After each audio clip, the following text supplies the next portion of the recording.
welcome to HSPN Live for the first time this season as the Hawks will take to their hollowed home field, chomping at the bit to atone for a 37-14 loss at the hands of Auburn last week. We'll get to that one in just a little bit. Riding into town to take on the Hawks will be the Crusaders of Groton-Dunstable. They're coming off a 36-13 win over Gardner, and they'd like to make it 2 here at the hands of the Hawks, as these two will write another chapter in their short history as they'll meet for a third time over the last season and a half. Groton-Dunstable will claim bragging rights, knocking the Hawks out of the postseason last year.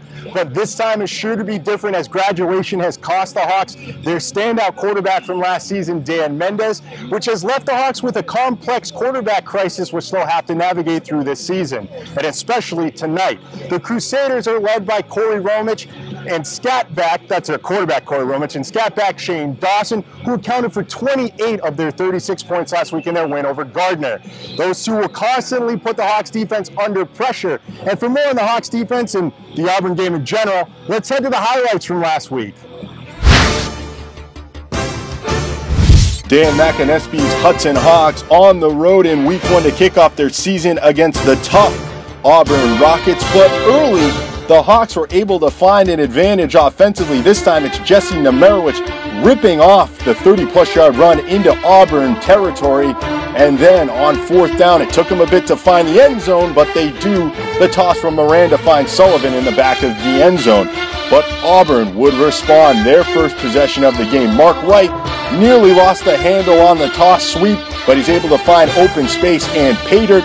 After the missed conversion, it was 8-6, Hudson with the lead.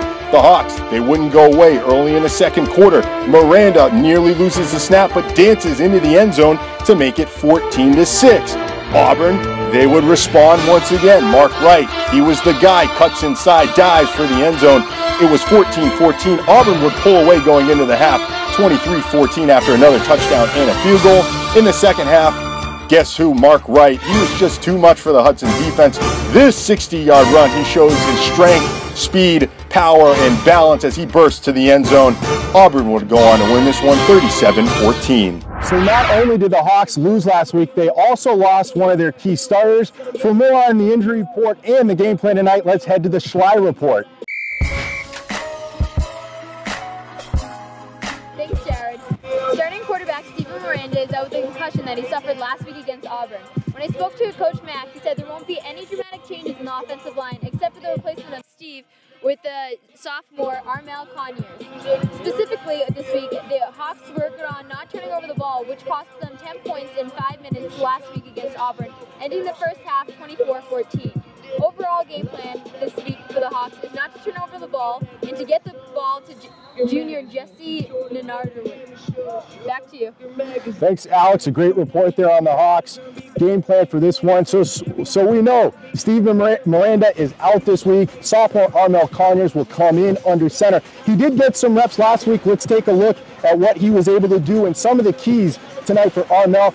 He's going to have to be able to pass the football. They're not going to ask him to throw the ball maybe more than 10 times, so they're going to keep his pass attempts to about 5 in this one. He has to hit those, and he has to use his legs. He's an athlete. He can beat defenders in space. That will be effective tonight for the Hawks if he is able to build his confidence early. The coaching staff need to call plays where he can be successful. Quarterback counters inside, design runs, and even throws at the line of scrimmage. That'll get him going early in the first quarter.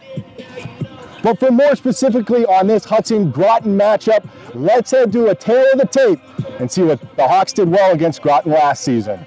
First thing we're going to look at from last year's matchup were some effective passing plays, and you'll see here a long game early and last regular season matchup between these two teams that comes off a very simple concept. Let's take a look at it inside. The slot receiver is going to work inside to out on a whip route and into some open space that's created by that outside receiver clearing out. With a little play action and a rollout, all the quarterback needs to do is complete the pass and watch his receiver run downfield. Now here's a good running play, an inside counter keeper that we'll see a lot with Armel Conyers under center this afternoon using his athletic ability. Let's run it back.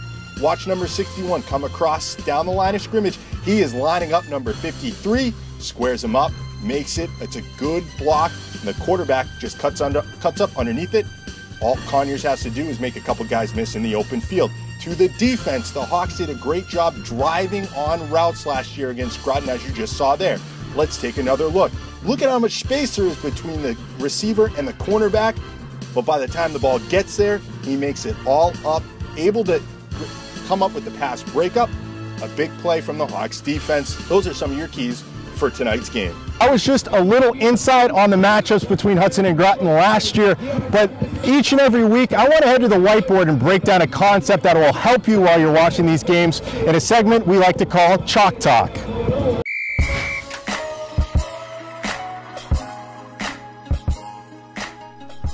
We're at the whiteboard, and I want to look at a concept that you'll see tonight, mainly from the Hawks offense. But if you watch any football this weekend, either the college or the pros, you'll see this used heavily in the college game, and even the professionals starting to use it a little bit as well. Your New England Patriots ran it last week with Julian Edelman. I'm talking about jet sweep. So let's take a look with our offense here, and we're going to run back a couple plays from last Friday's game, the Hawks and the Auburn Rockets, that I really liked a lot.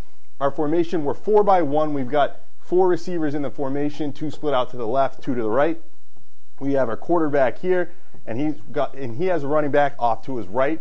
Now the jet sweep is this motion right here, a little pre-snap. This inside slot receiver is going to start in motion, and once the ball is snapped, he's going to jet all the way across. Now it's very simple. That is a jet sweep, but what you can do off of this is very multiple. You can give it to him and have him run a sweep action this way. You can play fake. You can run a shovel pass underneath that. You can fake that and run option off outside. So many different things you can do off of this jet sweep. And what it does is it gets your defensive line and your linebackers, your front 7, just to hesitate that split second. And they're looking, because if you're going jet sweep, they want to get out onto the perimeter to defend that. And the Hawks were able to use that specifically early in the first quarter. They ran that jet sweep. It was a fake.